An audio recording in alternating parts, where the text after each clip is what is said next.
nouvelle du royaume. Vous allez me dire, mais quelle bonne nouvelle et de quel royaume parlons-nous? Dans l'évangile de Matthieu, au chapitre 9, au verset 35, il y a ce texte. Jésus parcourait toutes les villes et les villages, enseignant dans les synagogues, prêchant la bonne nouvelle du royaume et guérissant toute maladie et toute infirmité. Voyant la foule, il fut ému de compassion pour elle parce qu'elle était languissante et abattue, comme des brebis qui n'ont point de berger. Priez donc, il dit à ses disciples, la moisson est grande, mais il y a peu d'ouvriers, alors priez donc le maître de la moisson d'envoyer des ouvriers dans sa moisson. Un autre texte, toujours dans l'évangile de Matthieu, chapitre 10, le verset 8, il est dit ceci, c'est Jésus qui parle, il parle à ses disciples et il dit « Guérissez les malades ». Écoutez ce qu'il va dire, c'est vraiment assez étonnant. « Ressuscitez les morts,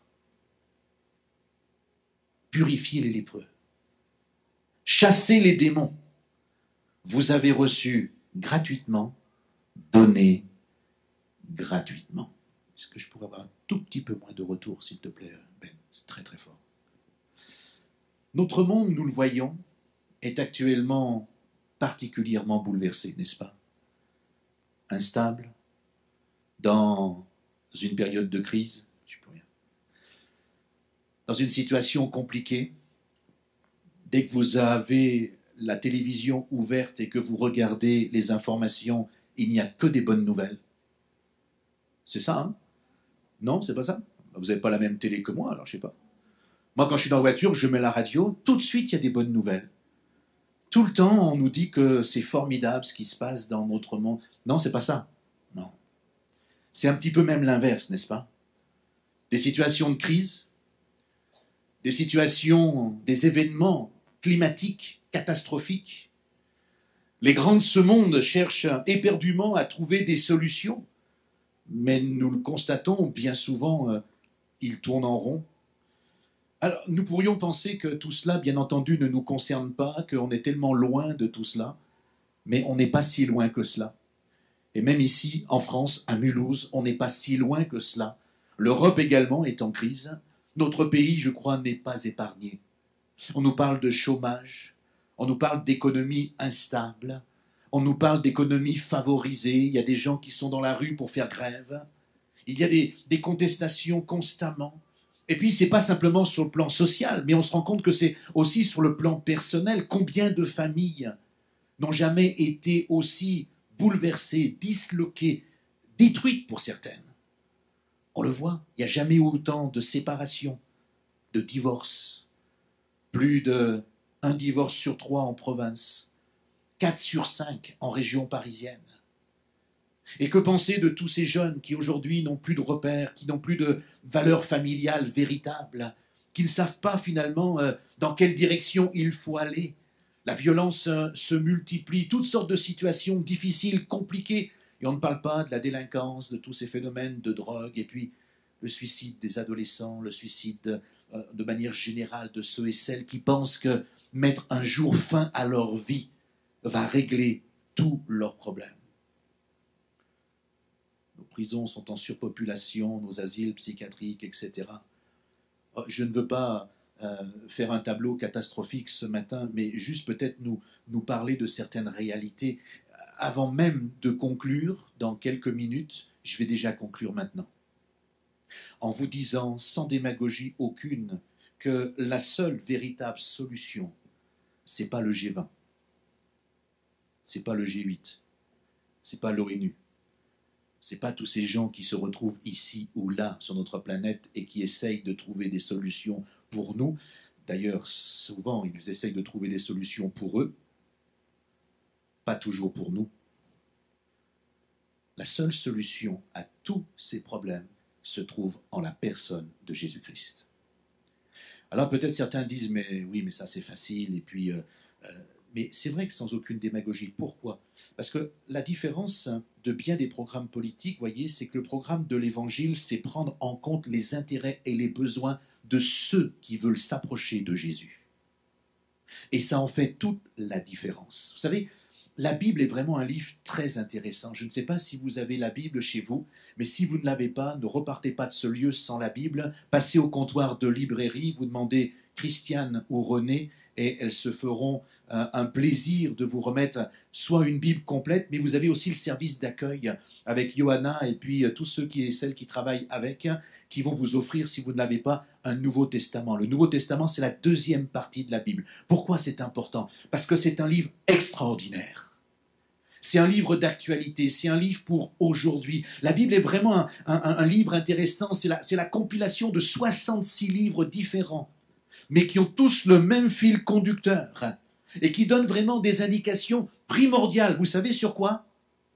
Sur notre bien-être. Est-ce que vous avez envie d'être bien? C'est possible d'être bien. Mais pour cela, il y a des principes. Pour cela, il y a des choses qui nous sont communiquées. Vous savez, souvent, je dis que la Bible, c'est un petit peu comme un livre technique. Lorsque vous achetez de l'électroménager, lorsque vous achetez un appareil Hi-Fi ou informatique ou autre, vous savez, le truc qu'on ne regarde jamais et qu'on jette. Eh ben, c'est ça la notice technique. Le truc que vous prenez, vous déballez le carton, tout de suite vous l'installez, vous branchez. Bon, généralement, ce sont nos femmes qui regardent la notice technique. Hein. Mais nous, les hommes, généralement, on dit « Oh, c'est pas la peine, c'est bon, on va brancher, ça va marcher. » Puis après, on se dit « Mais pourquoi ça fonctionne pas? Pourquoi ça marche pas? Pourquoi le bouton, il est vert alors que normalement, il devrait être rouge ?» Alors, on ne veut pas passer pour, excusez-moi l'expression, on ne veut pas passer pour des idiots. Alors, non, mais laisse, je m'en occupe, je vais regarder ça, je vais voir. Bon, c'est le lendemain que ça remarche, parce que dans la nuit, la maman, elle s'est levée, elle a regardé, elle a programmé, elle a fait le truc, et puis ça fonctionne bien comme il faut. Mais le problème, souvent, c'est qu'au niveau, quand on parle de la Bible, c'est exactement la même chose. La Bible est une notice technique pour l'être humain. Dans la Bible, il y a des conseils techniques pour que nous soyons heureux, épanouis, pour que nous fonctionnons bien, et pas simplement sur le plan personnel, mais sur le plan de notre humanité. C'est quelque chose qu'il faut lire.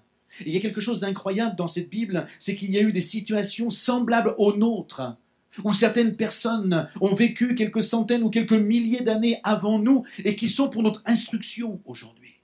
Et il nous suffit tout simplement de plonger nos regards dans ce qu'il s'est passé, pour découvrir ce que Dieu a pour chacun d'entre nous. Dans le texte que nous avons lu, il est écrit que Jésus parcourait toutes les villes et les villages. Qu'est-ce qu'il faisait? La Bible nous dit qu'il enseignait. Il prêchait l'évangile. C'est quoi l'évangile? C'est la bonne nouvelle. Alléluia. Il prêchait l'évangile. Il annonçait la bonne nouvelle. Est-ce que je peux vous dire qu'aujourd'hui, il est encore nécessaire d'annoncer cette bonne nouvelle? On va essayer de détailler un petit peu. Quelle est cette bonne nouvelle? La nécessité de pouvoir manifester l'évangile. Attention, ne vous trompez pas, je suis en train de vous dire ce matin qu'il est important que nous puissions communiquer l'évangile, pas une religion. Communiquer l'évangile, pas une nouvelle philosophie. Communiquer l'évangile, découvrir l'évangile. Pas simplement une religion qui nous dit quoi faire et pas quoi faire.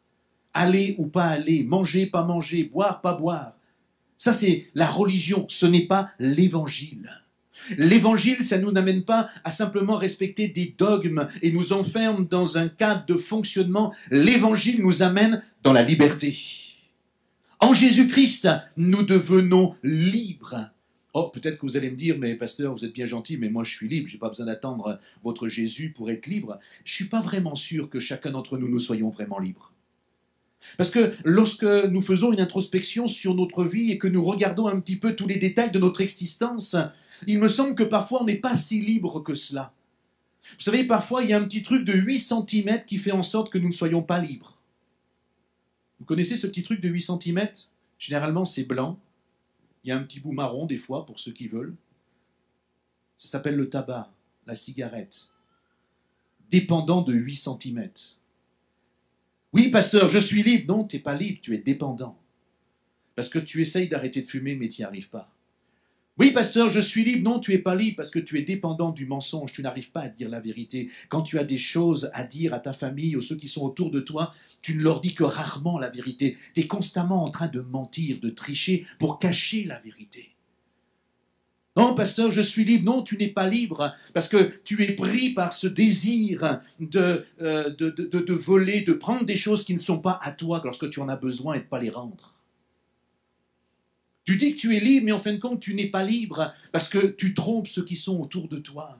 Tu vis dans l'adultère, tu vas trouver des solutions pour essayer de tricher, pour essayer de cacher encore une fois la vérité. Mais la réalité, c'est que tu n'es pas libre. Il y a tellement de choses qui peuvent dominer notre vie. Alors bien sûr, quand nous occultons tout cela, quand nous cachons tout cela, nous disons « mais je suis libre ». Mais la réalité, c'est que nous ne sommes pas libres, parce que le seul qui peut vraiment nous rendre libres de toute situation, de toute circonstance, de toute dépendance, c'est Jésus-Christ de Nazareth. On peut être prisonnier de nos émotions, prisonnier de nos sentiments, on peut être prisonnier de ce que l'on ressent tout simplement, et de ne pas arriver finalement à gérer ce qui se passe dans notre existence. Jésus, la Bible nous dit, il parcourait les villes et les villages et il rencontrait quoi? Qui? Des hommes comme vous et moi. Des hommes, des femmes qui avaient besoin d'être libérés. Des hommes, des femmes qui passaient par toutes sortes de complications, qui avaient des nécessités dans leur vie. Il est consternant, comme je le disais tout à l'heure, de voir le manque de connaissances, le manque d'enseignement concernant qui est vraiment Jésus-Christ. Et je ne me trompe pas en conjuguant. Je vous dis vraiment qui est vraiment Jésus-Christ. Pourquoi? Parce que pour nous, Jésus-Christ, c'est du présent. C'est maintenant. Est-ce que vous êtes là ce matin? Jésus-Christ, ce n'est pas du passé. Beaucoup pensent que c'est une légende, que c'est une histoire, que c'est quelque chose d'ancien qui aujourd'hui n'a plus trop d'importance. Certains se réunissent dans certaines églises pour en parler, mais on ne voit pas trop à quoi ça sert. Certains, comme je disais, résument finalement l'évangile à une pratique communautaire, à une religion, à une philosophie. D'autres pensent que Jésus était simplement un prophète à cette époque. C'est tout. Moi, j'aimerais vous dire que Jésus-Christ n'est rien de cela, et il est beaucoup plus que cela. Jésus-Christ fut le Fils de Dieu envoyé sur cette terre pour sauver l'humanité. Il n'est pas un prophète, il n'est pas un messie simplement, comment dirais-je, temporaire, pour simplement une période. Non, il a été l'envoyé du Père pour sauver l'humanité et nous offrir de l'espérance. Nous sauver de quoi?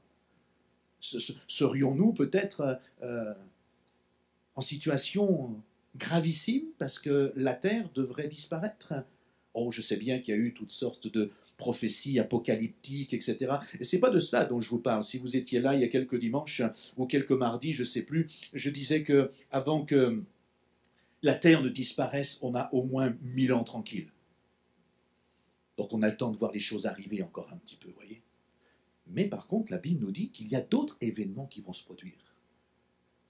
Et la Bible nous dit que si nous ne faisons rien sur cette terre, si la mort nous prend, alors nous partons en enfer. Pasteur, ce n'est pas juste ce que vous dites. Moi, je suis quelqu'un de bien. J'essaye d'aider mon prochain. Bon, quand je vois qu'il a trop, je profite un peu de lui, mais c'est normal, vous comprenez. Parce que finalement, moi, j'ai des besoins aussi. Alors, comme ça trouve une équité. Vous voyez, on se retrouve dans l'équilibre. Mais Dieu sait que je suis quand même quelqu'un de formidable, hein.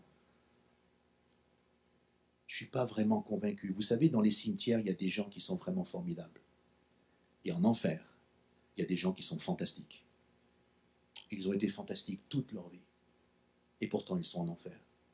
Quelle injustice! Non. Non, pas quelle injustice. Parce que Dieu a simplement donné son Fils Jésus-Christ pour que nous l'acceptions comme Seigneur et Sauveur. Afin que justement notre destinée et notre destination finale changent. Et beaucoup ont fait des choses très bien, sont des pécheurs très sympathiques, mais ils n'ont jamais accepté la personne de Jésus-Christ pour être sauvés. Jésus dira, je suis la porte par laquelle il faut passer pour atteindre le Père. Quiconque ne passera pas par cette porte ne pourra atteindre le Père. Il n'y a qu'une seule porte. Alors Jésus est venu pour nous sauver de cet enfer, afin de nous donner une destinée éternelle dans l'amour, la félicité, dans la joie, dans le repos, dans le bonheur. Ces choses, elles sont promises pour tous ceux et celles qui croient en Jésus. Et donner une espérance, pour quelle raison? Mais quand nous regardons notre vie ici-bas, on peut se dire qu'on a besoin peut-être d'espérance, n'est-ce pas? Et cette espérance, c'est quoi? C'est la possibilité que Jésus, ici-bas, aujourd'hui, en 2017, puisse changer notre vie. Est-ce que vous n'aimeriez pas que votre vie change? Est-ce que vous n'aimeriez pas que votre vie change dans le sens où vous allez trouver que, par exemple, des réponses à vos questions? Vous voyez, j'ai aimé les deux témoignages que nous avons eus parce qu'ils sont différents tout simplement parce que les personnes sont différentes. Lisette a été oppressée par les ténèbres pendant des années. Elle avait vécu des choses terrifiantes. Elle sentait l'ennemi au travers des pratiques qu'elle avait eues dans les années précédentes, eh bien, envahir sa vie. Et quand elle est venue ici au contact de l'évangile, la puissance des ténèbres, alors ne prenez pas peur quand on parle de puissance des ténèbres, des démons, ça fait juste partie de l'évangile. Jésus a été confronté à cela de manière tellement régulièrement. Mais quand elle est venue ici, dans ce lieu, confrontée à la puissance de l'évangile, eh bien, elle ne pouvait pas rester. Et ce qui habitait en elle ne pouvait pas rester tel que c'était, parce qu'au nom de Jésus, il fallait que ces choses sortent de sa vie. Et c'est pour ça qu'elle est capable de nous dire aujourd'hui, il n'y a plus d'oppression, il n'y a plus de ces angoisses, de ces peurs cycliques, systématiques. Comprenez, la peur n'est pas un problème. On peut avoir des craintes, on peut avoir des peurs. Ça, c'est pas un problème. Ce qui est un problème, c'est quand les craintes, les peurs dominent notre vie et que nous n'arrivons plus à les contrôler. La crainte, la peur, la colère sont simplement des sentiments, des choses que nous ressentons dans des circonstances qui sont données. Nous ne devons pas bannir ces choses-là, mais il y a une différence entre avoir à un moment donné en disant « Tiens, je ne sais plus où est cette chose-là, je crains de l'avoir perdue ». Et puis d'être constamment dans la crainte, dans l'angoisse, quitte à prendre des médicaments parce que la dépression nous atteint. C'est deux choses complètement différentes. Et Lisette était là dans cette deuxième situation où les choses étaient tellement régulières dans sa vie. Elle a vécu sur le plan physique quelque chose d'incroyable quand elle avait toutes ces douleurs dans son dos. Les médecins ne trouvaient rien. Alors elle a dit, si les médecins ne trouvent rien, il faut simplement prier. Et en priant, le divin médecin a répondu à son problème. Alléluia. Différent parce que Jeff n'a pas donné ce même style de témoignage, mais ça nous montre justement que Dieu fait avec nous en fonction de qui nous sommes.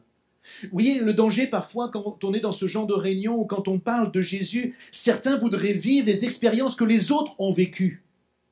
Et très souvent, des personnes sont frustrées, sont mal à l'aise parce qu'ils disent « mais oui, mais elle a fait ceci, lui, il a vécu cela, l'autre a vécu tel témoignage, etc. etc. » Et moi, j'ai pas vécu comme eux. Mais mon frère, ma sœur, chers amis, vous ne vivrez jamais comme eux parce que vous êtes quelqu'un d'authentique, de différent. Et Dieu va vous amener à vivre quelque chose de spécifique avec vous. Quelque chose que personne d'autre n'a vécu. Et si vous avez besoin d'une action puissante et spirituelle, Dieu vous l'accordera. Si vous avez simplement besoin sur le plan de la compréhension intellectuelle, de réaliser simplement, sans artifice particulier, que Jésus est le sauveur de votre vie, c'est comme ça que ça va se passer. On n'a pas besoin de vivre les choses que les autres ont vécues. Moi, pendant longtemps, quand je suis venu plus jeune à l'église et que j'entendais des gens, et j'habitais dans la région lyonnaise à l'époque, on était dans une grande église à Lyon. Et dans cette grande église, vous pouvez imaginer, dans la ville de Lyon, on en trouvait des drogués, des hommes, des femmes qui vivaient toutes sortes de choses terribles. Et puis certains se convertissaient, et là, c'était extraordinaire. Extraordinaire d'entendre leurs témoignages. Mais moi qui venais d'une famille chrétienne, je me disais, mais j'ai rien à raconter. Lui, il dit qu'il était dans un gang, qu'il a failli être tué 18 fois, et puis il a vu les anges, et puis, mais moi, j'ai jamais vécu ça. Qu'est-ce que je vais bien pouvoir dire dans mon témoignage? J'aimerais simplement vous dire, chers amis, que ça, c'est pas notre problème. Dieu n'attend pas que nous soyons dans un gang, Dieu n'attend pas que nous soyons drogués à la limite et que finalement nous sommes à 2 doigts de l'overdose pour avoir une révélation. Bien sûr qu'il y a des témoignages qui semblent extraordinaires, mais moi j'aimerais vous dire que tous les témoignages sont extraordinaires.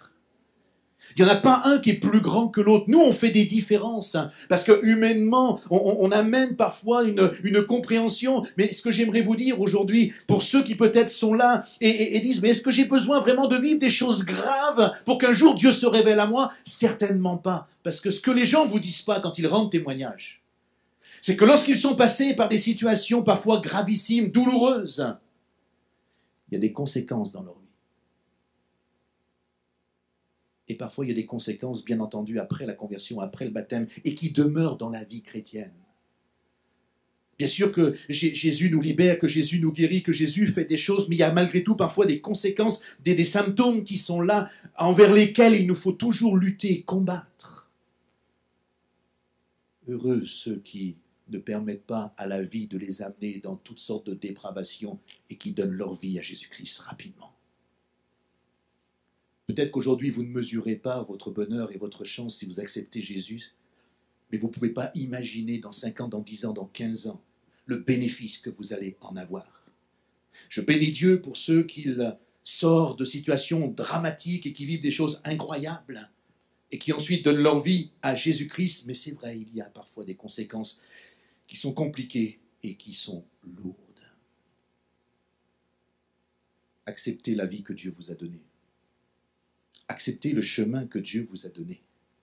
Laissez-le tout simplement vous attirer à lui comme il a prévu de le faire. Et bénissez Dieu, parce que chaque personne qui un jour dit « Je t'accepte Seigneur comme mon Seigneur et mon Sauveur », peu importe l'arrière-plan de votre vie, chaque personne qui prononce cela, c'est un miracle.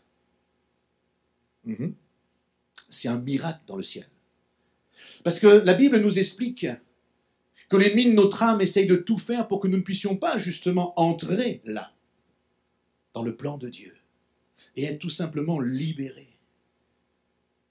Jésus est venu dans les villes et les villages. Il rencontrait à cette époque, comme nous aujourd'hui, des hommes et des femmes de la même nature que nous. Des hommes et des femmes. Si Jésus revenait ici en 2017 physiquement pour exercer son ministère comme il l'a fait il y a plus de 2000 ans en arrière, je suis convaincu qu'il ferait exactement la même chose. Il se déplacerait plus vite, prendrait peut-être l'avion, la voiture, il communiquerait avec ses disciples par SMS. Je ne sais pas, peut-être. Mais il rencontrerait exactement les mêmes personnes. Des hommes et des femmes qui sont dans la souffrance, qui sont dans les difficultés, qui ont toutes sortes de problèmes, comme aujourd'hui. Allez dans un bar, chez un coiffeur, au marché, dans la rue. Discutez avec les gens. Qu'est-ce qu'ils vous disent? La vie est formidable, monsieur. Tout est impeccable. Tout va bien. Jamais de problème. La famille, les enfants, le travail, voilà, tout va bien. Pas de soucis, pas de problème, rien. C'est ça que les gens vous disent dans la rue? Je ne crois pas. Vous voyez, Jésus se souciait déjà de ces hommes, de ces femmes qui étaient malades, certains physiquement. D'autres étaient épuisés moralement par leur vie, par la situation. D'autres étaient déjà psychologiquement perturbés, spirituellement perdus. Et il le fait encore aujourd'hui. J'aime particulièrement cette phrase dans ce texte où il est dit « Jésus fut ému de compassion car la foule était languissante et abattue. » Est-ce que tu peux dérouler le PowerPoint un peu, mon frère? On est au point numéro 2, voilà. Je crois que Jésus, ce matin, il est encore compatissant. Je suis convaincu que Jésus est ému de compassion envers ceux qui sont peut-être au milieu de nous, languissants et abattus aujourd'hui. Vous savez, la vie se passait bien jusqu'au jour où tu as reçu cette lettre de licenciement. Tout allait bien dans votre existence jusqu'au jour où vous avez appris que finalement, dans votre vie professionnelle, on n'allait plus avoir besoin de vous. Et c'est là que les choses ont commencé à se compliquer. D'autres étaient mariés. Tout pensait être impeccable. Et puis à un moment donné, sans que vous compreniez pourquoi, la personne avec qui vous viviez a décidé de vous quitter. Et là, vous ne comprenez plus rien. Et c'est comme une descente aux enfers, pardon pour l'expression, mais c'est ce que les gens disent parfois. D'autres, leur vie leur semblait tellement merveilleuse. Et à un moment donné, sans trop savoir pourquoi, l'homme a commencé à boire, ou la femme, ou les deux, ont commencé à se taper dessus, à se frapper. Et là, tout ce qui était idyllique et tellement merveilleux au départ se finit par des catastrophes. La petite famille se portait bien, jusqu'à ce qu'à un moment donné, la maladie vienne frapper un membre de cette famille. Or innocent, certainement, qui n'a rien demandé, qui n'a rien réclamé. Pourquoi lui, pourquoi elle? On peut s'en poser des quantités, des questions comme ça. Et puis on passe sur tous ceux et celles qui sont confrontés à des souffrances personnelles, à des avortements, à ces jeunes qui n'ont pas de boulot, qui sont finalement errants là dans les rues, des vies brisées, meurtries, marquées à jamais. Jésus déjà à cette époque-là rencontrait ces femmes ces hommes. Et Jésus, ce matin, il veut te rencontrer. Dans la situation où tu es, il veut te rencontrer parce qu'il a un message à te communiquer. Pourquoi les rencontrait-il à l'époque? Qu'est-ce qu'il faisait avec ces gens-là? La Bible nous dit, il leur parlait du royaume de Dieu. Qu'est-ce que c'est que cette histoire-là? Pasteur, on est en 2017, de quoi vous nous parlez? C'est un nouveau film de Spielberg? C'est un truc qui vient de sortir, le royaume des dieux, le royaume de Dieu, le royaume des cieux, de quoi on parle? Non, on parle simplement du royaume des cieux qui est en train de venir sur terre depuis 2000 ans. Et le royaume de Dieu est en train de prendre place. Lorsque Jésus est venu pour parler des choses de son Père, des choses de Dieu, il n'a pas, vous remarquerez dans les évangiles, il n'est pas allé trouver les hommes religieux de l'époque. Ces hommes qui étaient censés tout savoir, tout connaître, tout comprendre et enseigner le peuple, mais au travers de ce qu'ils faisaient, en fait, tout simplement les détourner. Jésus ne s'est pas approché de ces hommes religieux, non. La Bible nous dit qu'il est allé voir les pauvres, les mendiants, ceux qui étaient rejetés par la société. Il est allé voir le peuple, ceux qui étaient en souffrance. Jésus est allé trouver ceux qui en avaient assez de leur vie, ceux qui étaient languissants et abattus. Est-ce qu'il y a des amis ce matin qui sont languissants et abattus? Eh bien, Jésus est là pour vous rencontrer ce matin. Et il a un message. Qu'est-ce qu'il leur disait à l'époque? Les mêmes choses qu'il veut nous dire aujourd'hui.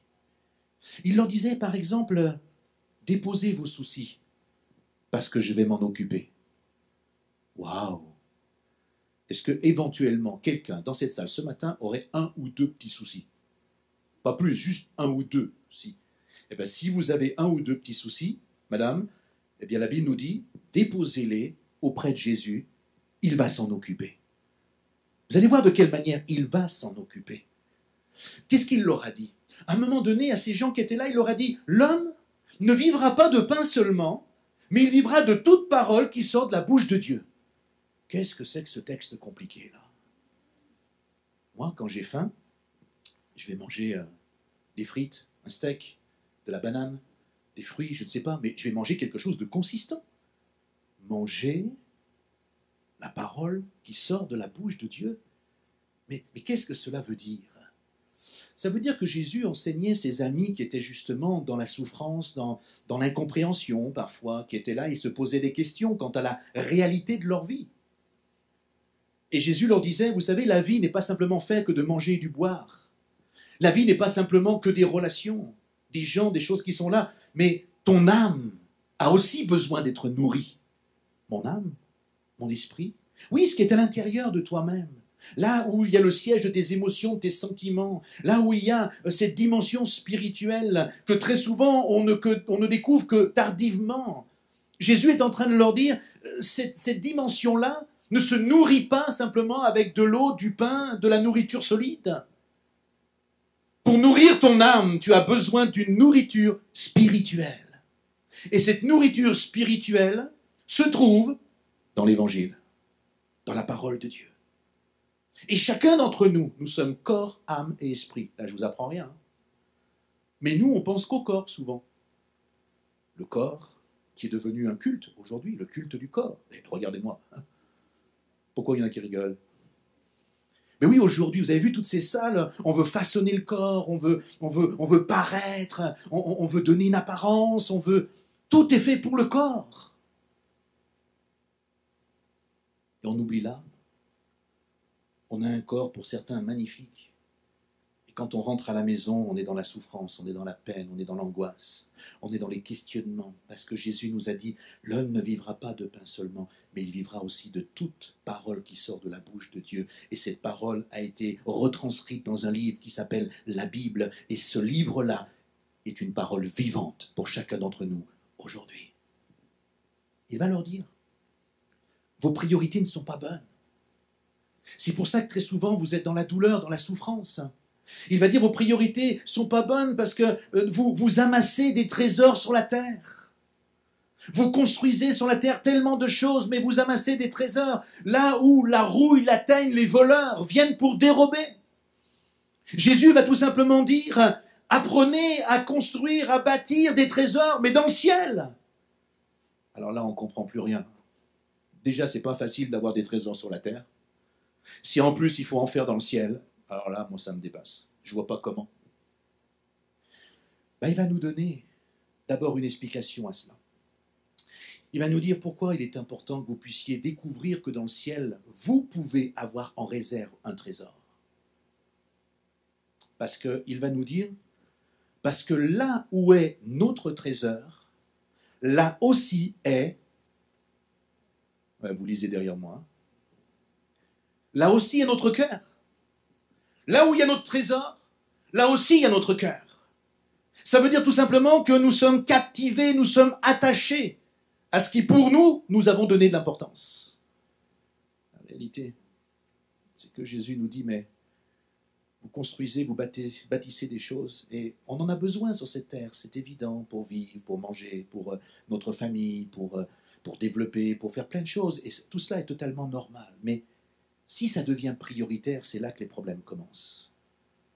Il y a une autre dominante qui devrait être prioritaire. Oui, celle de commencer à construire des trésors dans le ciel. Comment je peux construire des trésors dans le ciel? Eh bien, tout simplement en remettant en place les bonnes priorités dans ma vie.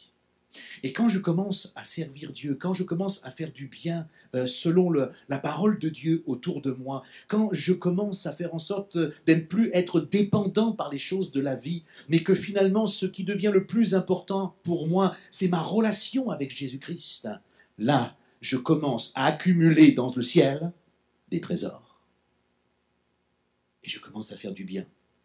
C'est pour ça qu'il leur dira aussi, cherchez premièrement le royaume de Dieu et sa justice.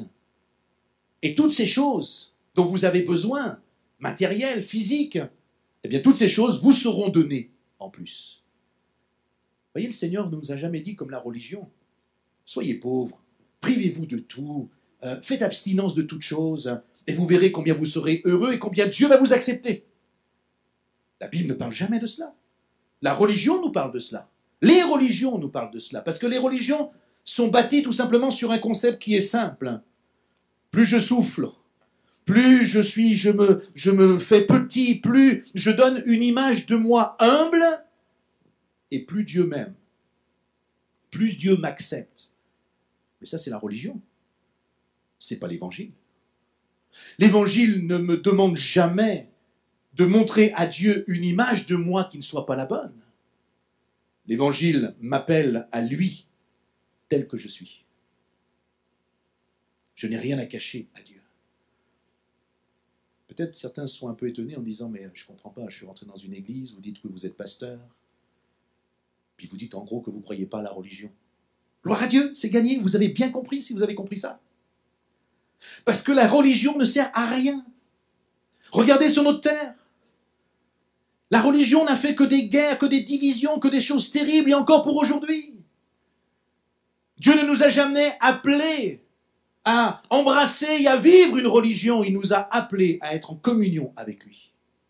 Ça n'a rien à voir. Et pour que nous soyons en communion avec lui, il a donné une seule personne. Jésus-Christ de Nazareth. C'est le seul qu'il a donné pour être l'intermédiaire entre lui et nous. Ça veut dire que là où je me trouve, peu importe l'endroit et peu importe le pays dans lequel je me trouve de temps en temps, je sais que Jésus est là. Et je sais qu'il est lui l'intermédiaire entre le Père et moi.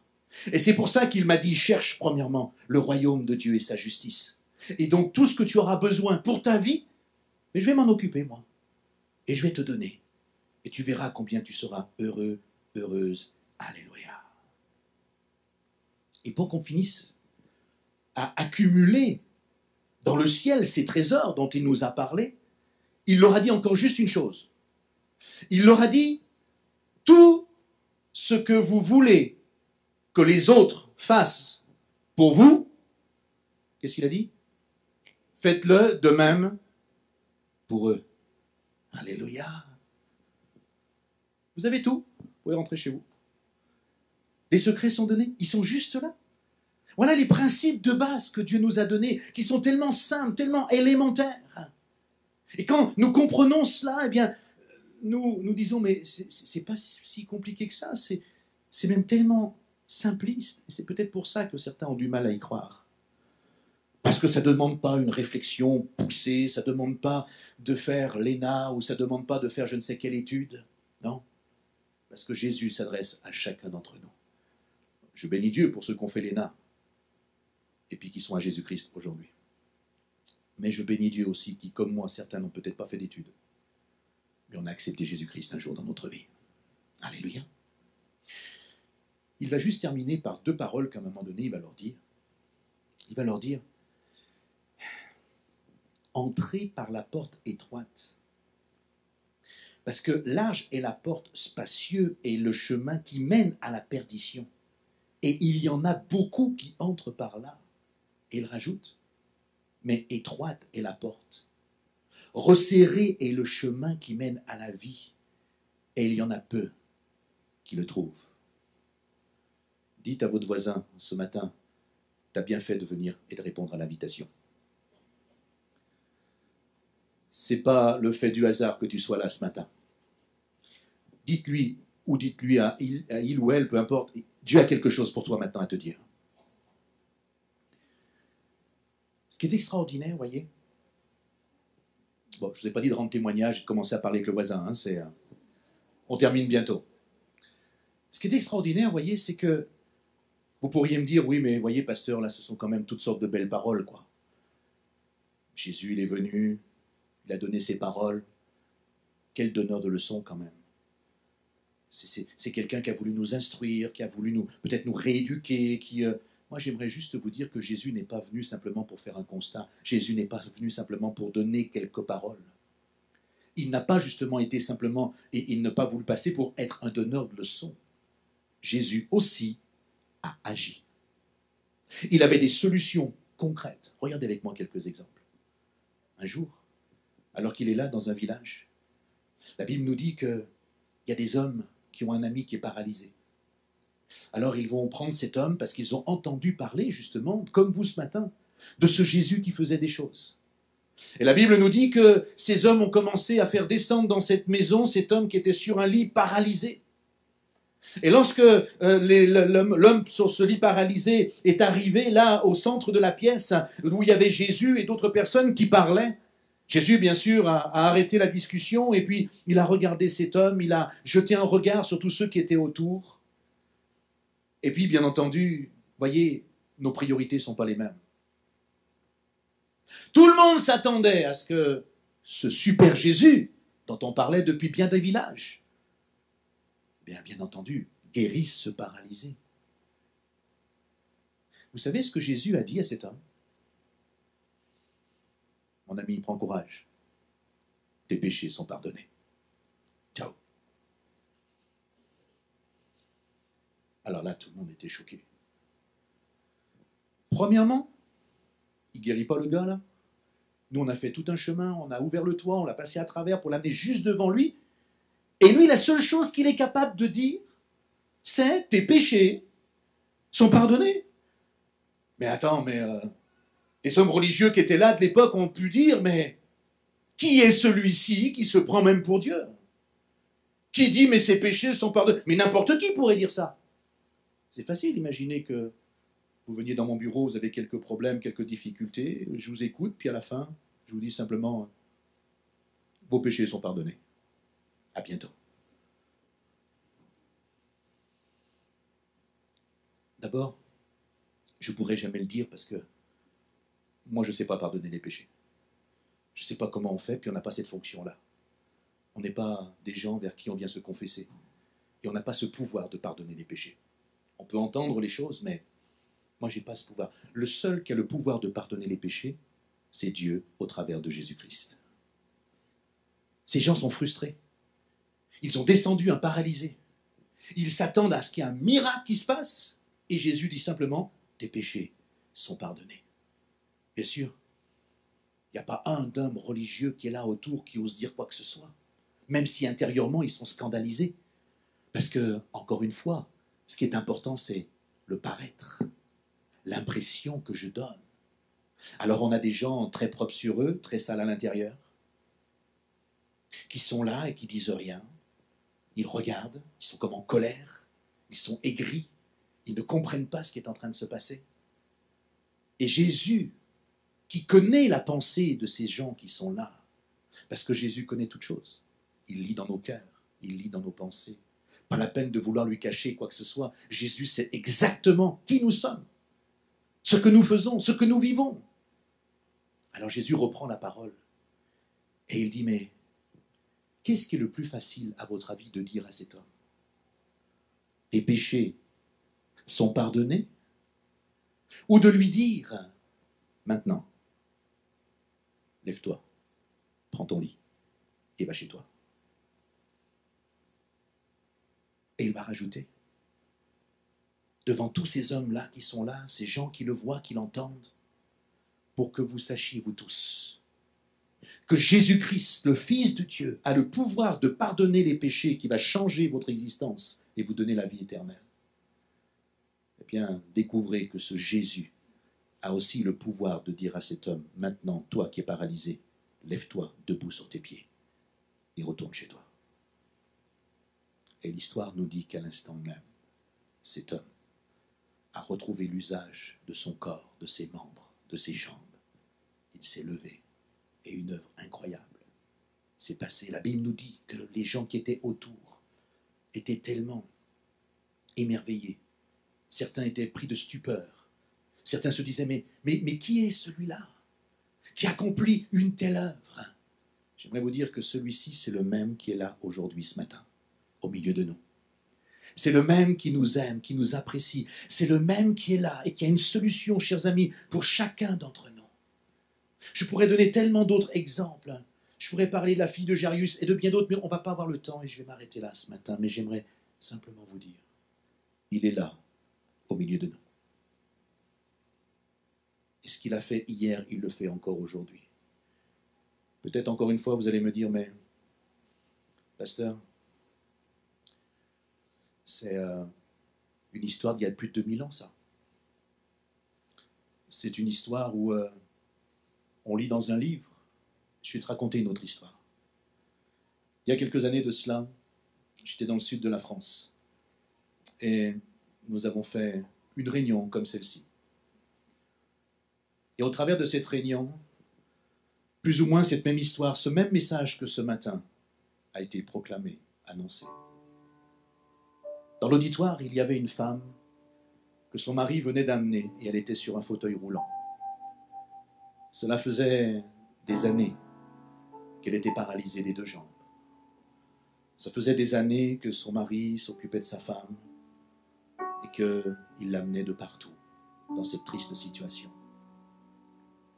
Et alors que, comme on va le faire maintenant, l'évangéliste a commencé à prêcher ce message et qu'à la fin, il a demandé à ceux et celles qui voulaient accepter que Jésus les sauve. Et ensuite, il a demandé à ceux et à celles qui voulaient que Jésus fasse une œuvre dans leur vie, les rétablisse, les guérisse. Cette femme s'est approchée. J'étais là, devant ce fauteuil, priant avec cet homme et plusieurs personnes qui étaient là. Et alors qu'on priait, la main s'est tendue, cette femme a été saisie et elle s'est mise droite sur ses pieds. Et à ce moment-là, elle a commencé à crier de joie. Et elle a commencé à faire un pas. Et un deuxième pas. Ça a été la soirée la plus longue. Vous savez pourquoi? Pas parce que ça a mis du temps à Jésus pour guérir cette femme. Mais quand cette femme a de nouveau, pour la première fois après je ne sais plus combien d'années, commencé à remarcher, elle ne s'arrêtait plus. Elle faisait le tour de la salle, le tour de la salle, le tour de la salle, le tour de la... Personne ne pouvait l'arrêter. Son mari courait derrière, il était épuisé. Elle dit, je marche, et elle ne s'arrêtait plus, et elle ne s'arrêtait plus. Ce que je vous ai raconté ce matin, ce n'est pas une histoire d'un livre. Ce n'est pas une histoire pour les vieillards, ce n'est pas une histoire pour les enfants, pour les amener se coucher le soir.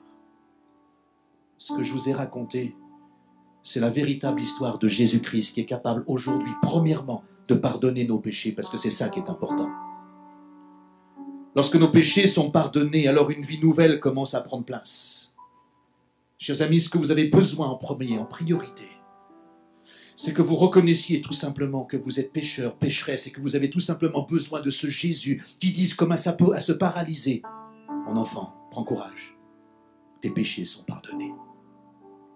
Moi, je n'ai pas cette capacité ce matin de dire ça, mais Jésus l'a. Et Jésus a la capacité ce matin de venir vous voir, chacun là individuellement, et de vous écouter, de vous entendre. Et vous pouvez, chacun d'entre vous, vous approcher de lui et tout simplement confesser vos péchés en disant « Seigneur, je suis un pécheur, j'ai besoin de toi ». La deuxième chose que Jésus veut faire ce matin, c'est toucher votre vie. Au point où, comme on l'a vu tout à l'heure, vos fardeaux, vos situations difficiles, ce qui est compliqué dans votre vie, votre souffrance, vos maladies, tout ce qui traverse aujourd'hui votre existence, votre famille peut-être disloquée, votre vie qui est tellement compliquée, eh bien tout cela, vous pouvez la donner à Jésus. Et Jésus va s'en occuper. Parce que Jésus, il est là au milieu de nous. Et il est rempli de compassion. Il est ému jusqu'aux larmes de te voir, mon ami, et d'être là. Parce que ce matin, même si c'est la première fois que vous êtes là, eh bien c'est la meilleure place que vous pouviez avoir. Parce que Dieu veut faire quelque chose avec vous. Dieu n'a pas arrêté votre destinée. Au contraire, il l'a écrite. Il l'a définie. Et il y a des choses fantastiques encore à vivre. J'aimerais que nous puissions courber nos fronts pendant quelques instants. Juste un moment d'intimité. Je vais laisser le groupe de louanges prendre place. J'aimerais que nous puissions juste fermer nos yeux quelques moments, s'il vous plaît, dans le respect de ces moments, dans le recueillement. Et prendre là un moment où nous allons bien comprendre ce qui se passe. Et je vais faire deux appels bien distincts. Le premier, c'est que j'aimerais vous inviter, ceux qui le veulent, à vraiment accepter Jésus-Christ dans votre vie. À considérer, comme je l'ai dit, que nous sommes des pécheurs, des pécheresses et que nous avons besoin que notre vie soit pardonnée pour ensuite être sauvés pour l'éternité. Alors, chers amis, vous qui êtes là, et même si c'est peut-être la première fois, je vais simplement vous faire un exercice très simple. Ce n'est pas cet exercice qui va transformer votre vie, mais en tout cas, il va ouvrir la porte, il va ouvrir la voie. Ce que Dieu attend de chacun d'entre nous, c'est qu'à un moment donné, parce que intellectuellement nous comprenons les choses, ce qu'il attend de nous, c'est que nous puissions tout simplement donner un accord. Être en accord, accepter ou pas du reste. Parce que Dieu est un gentleman, Dieu ne nous oblige jamais de rien. Encore une fois, les religions nous obligent à faire des choses. Dieu, jamais. Dieu nous laisse libres. Et ce matin, chacun d'entre nous, nous sommes libres d'accepter sa grâce, d'accepter le pardon des péchés parce que nous reconnaissons que nous sommes des pécheurs, ou de le refuser. Alors que nos yeux sont fermés, que nous sommes là dans le recueillement, ne vous occupez plus de ce qui se passe sur l'estrade, tout ça n'a pas trop d'importance. Pensez simplement là à Christ ce matin. Parce que Jésus a tout accompli pour nous.